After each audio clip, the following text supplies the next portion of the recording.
everyone, I want to welcome you to one of our favorite best of Passionate Livings. Tonight we are going to meet my friend Tony Trippi, who's going to take us on an amazing meditative journey through music in the tallest building in Buffalo, New York. As well, we're going to meet my dear friend Edie Boddicker, who is a total rock star. She has played on more films than you could possibly imagine, and been a soap opera star in her spare time in between her long career in the music industry. And finally, we're going to take you behind the scenes for a fun, Passionate Living crew moment where we go back to the winter and have a snowball fight to reduce our stress. And here, I am finally reunited with my dear grand ferret, Linguini, whom I love with all my heart and soul. Oh, you little tiny. They sleep about 20 hours a day, ferrets. But anyhow, I know you're going to enjoy tonight's episode.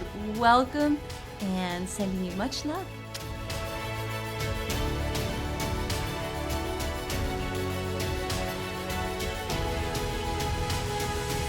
In this segment, we are going to do a meditation from the 37th floor of the tallest building in Western New York. And live musicians, and it's going to be really, really cool. And come on in and join me for a little chakra alignment.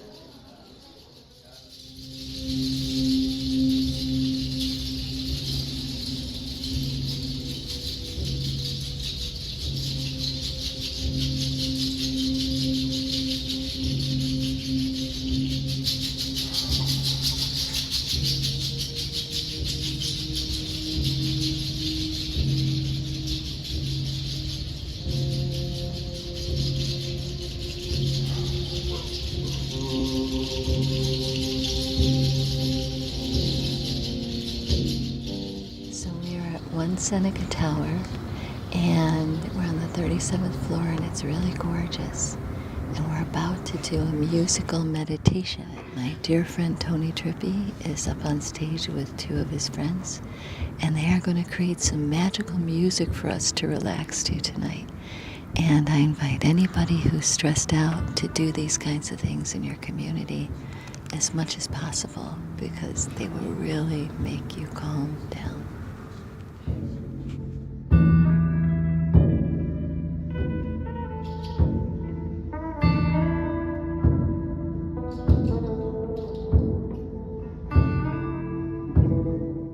Had been doing it for a few years, and then I was like, we're going to take this to the next level. We're going to buy. I bought all these extra instruments and started to learn more about it, and then that was it. Shut down, and I thought, man, if people need this at any time in their life, the world needs this. It's now.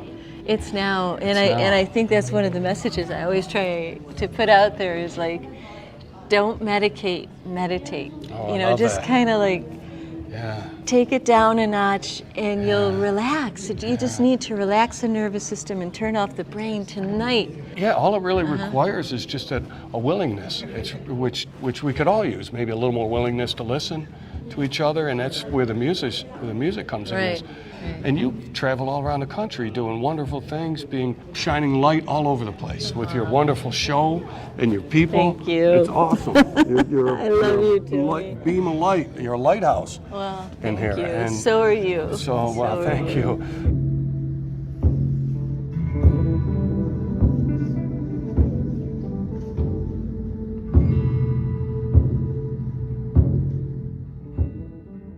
So what's your favorite part of doing this?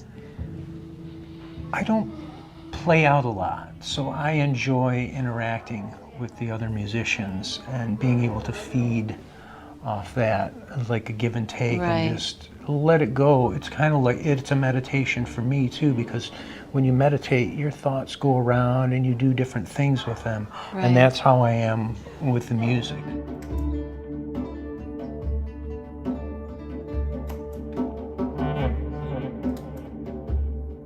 I was inspired by the feeling of it all and the reminder of how important movement is and flow. And I also felt a lot of gratitude in regards to the fact that there are events like this going on in the community and in the world. And I feel like, everyone and their mother knows what's on Netflix right now, but I got to be part of a handful of people that are sitting on the 37th floor of the tallest building in Buffalo, getting my chakras aligned by a couple phenomenal musicians. And that gratitude I felt just as deeply as the music and the sounds and the energy that was shared in the room. And it was a very beautiful, moving experience. It kind of felt like the music was dancing in my body. Wow. Yeah, it felt really good. The percussion felt like my heartbeat kind of too, and sharing the community too. I think like talking after and like getting to know new people, it's like that's an aspect of it, as well as having the personal experience of like being with yourself on that level.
I am here today with a very special guest who, you are from Buffalo originally. I'm born in Buffalo. What did that look like?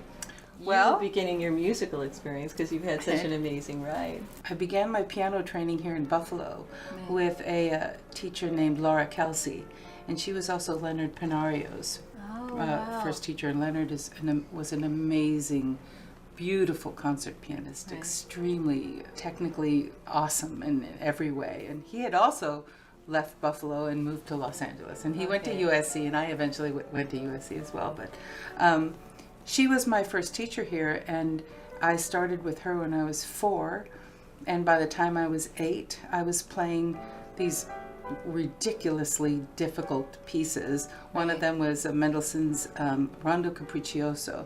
And when I was leaving Buffalo to move to Los Angeles, Laura was so concerned that I would get a good teacher.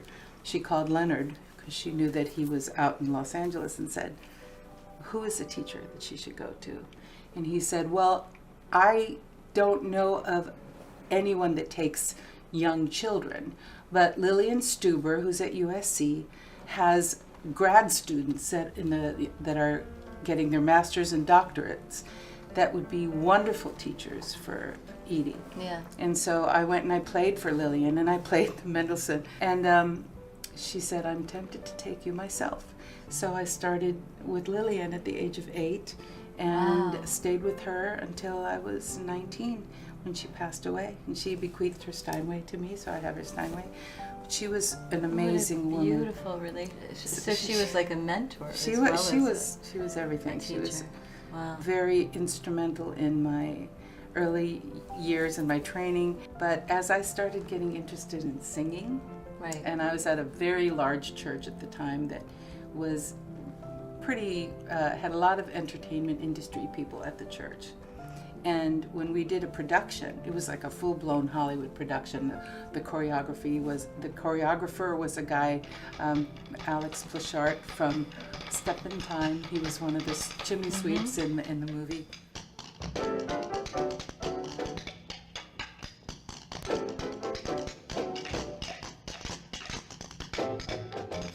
And I always say, be careful what you dream of or wish for, because it just might come true.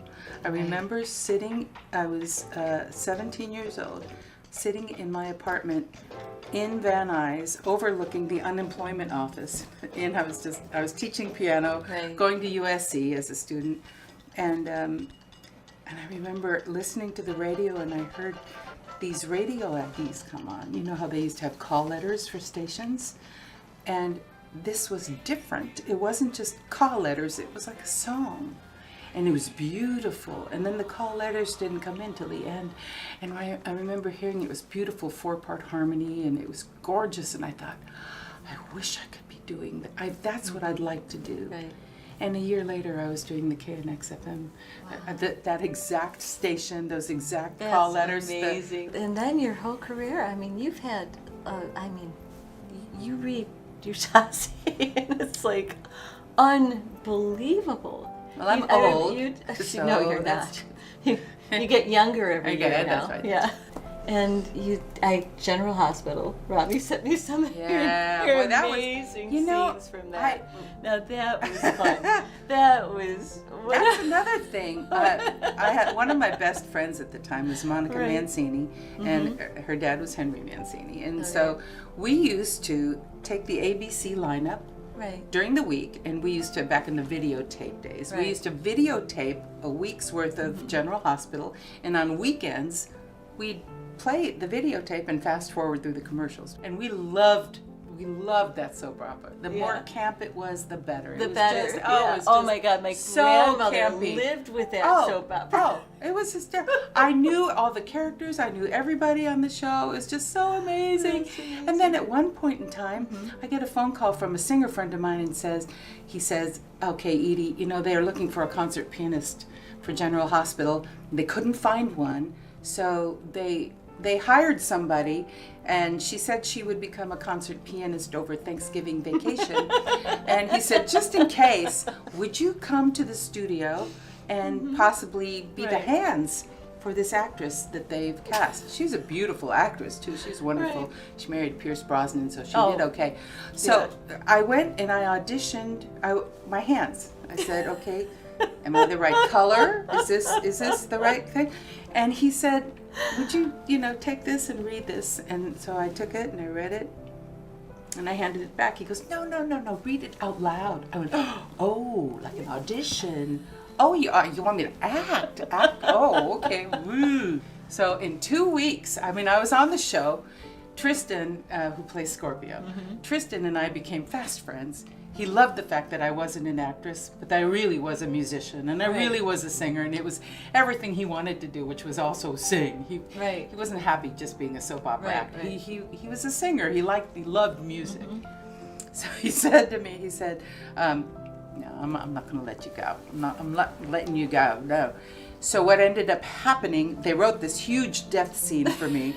After Catherine, my character Kate, gives this magnificent concert where I had to get my chops back up, played these horrifically difficult pieces that I had to rework from my childhood, and I got them back up and I performed them at the Wilshire Bell Theater.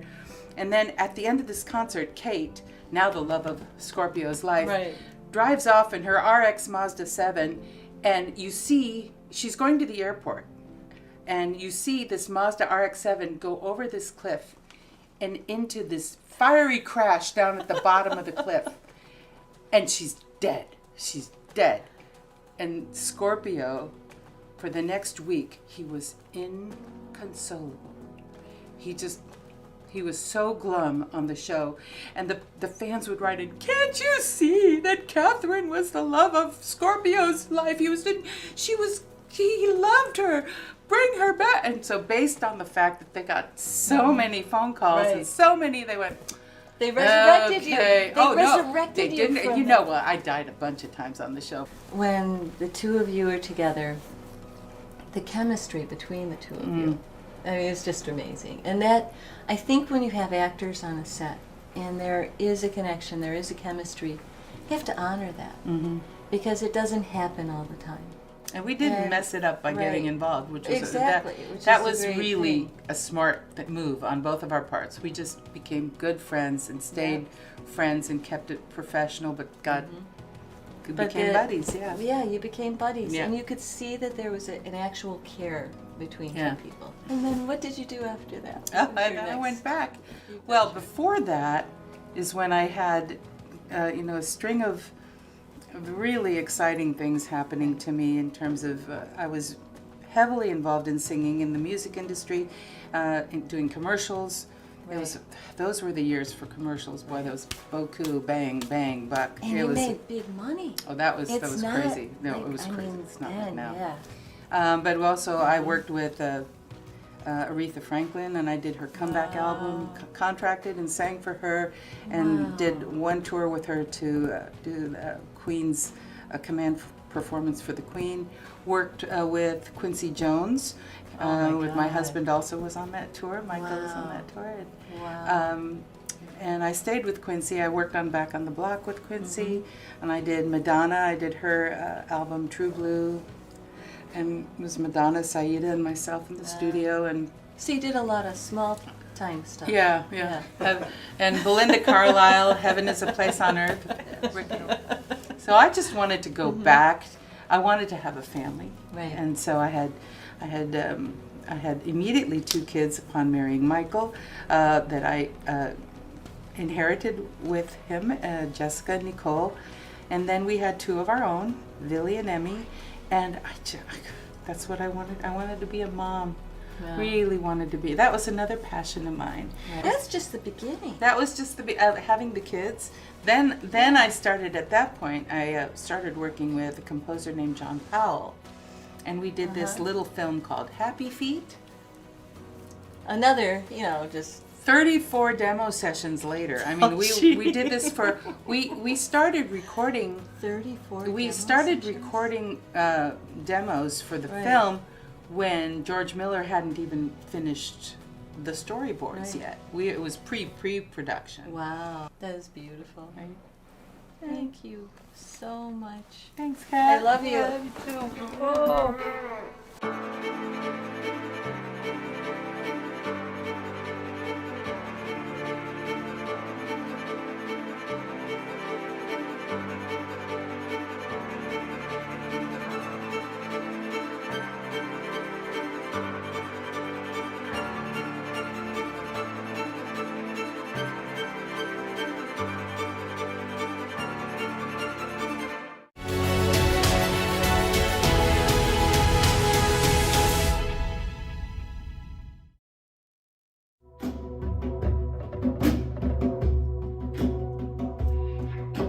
How big was he? Vinny was 7 years old. So he's like this tall. He's not like this tall. And he tortured me playing Sweet Caroline for 20 times, 20 times in a row, yeah.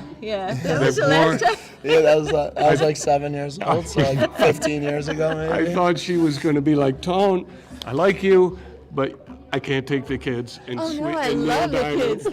I love the kids. She's awesome. That's They fun. tortured me with They Neil tortured Diamond, with Neil though. Diamond. Neil Diamond, if you're wherever you're at, man, you're awesome, dude. And he's a motorcycle rider too. Neil Oh, there Diamond. you go. I think it was the first time I heard the song.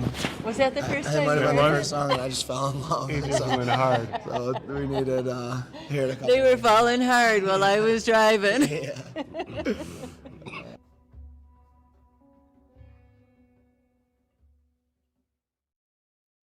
Today, we're going to try a stress relief strategy that we came up with in our very own Passionate Living office this week. And we thought we'd share this funny, whimsical journey into some East Coast snow-related stress relief for the winter time. So I hope you enjoy. All right, so I did the adjustments that you asked me yesterday to do. What do you think?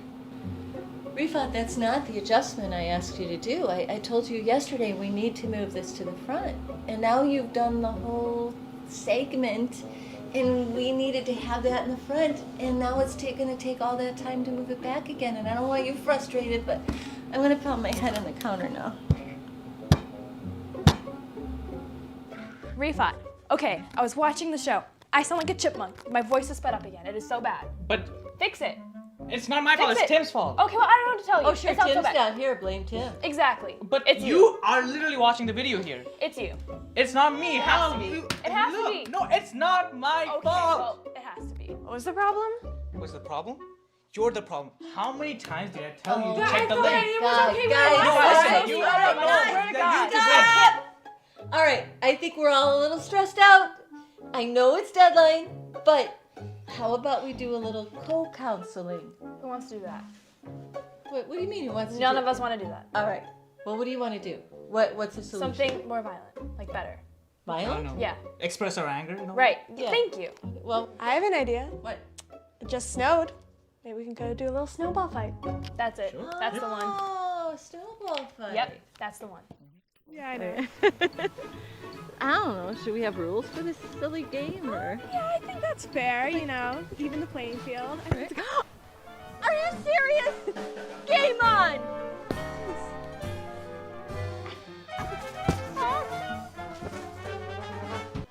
Oh, I got the camera. Sorry, camera.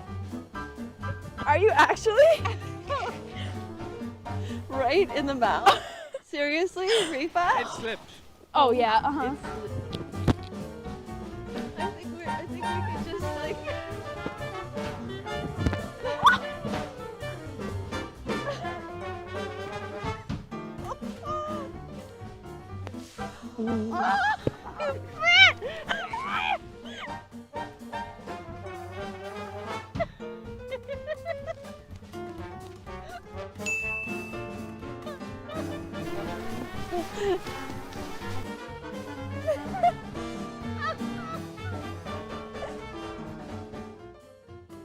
Well, as we know, Rosina is fond of bugs. Or is it a bug? Ah, there's a worm. Actually, I couldn't find any smaller bugs, but hey, I found something. There's a bug! There's a bug! Where? Where? Seriously? A bug?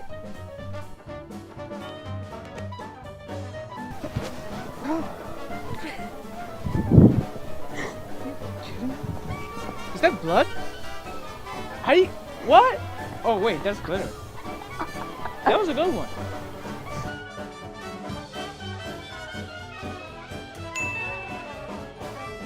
I'm glad I hit her in the face.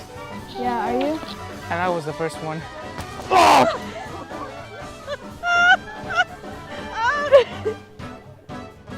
I think this was a successful stress relief experiment. Yes? Agreed. So- Agreed. And I think if you're sitting home today and maybe feeling a little frustrated or a little angsty, just grab your closest friend and go out and annihilate them.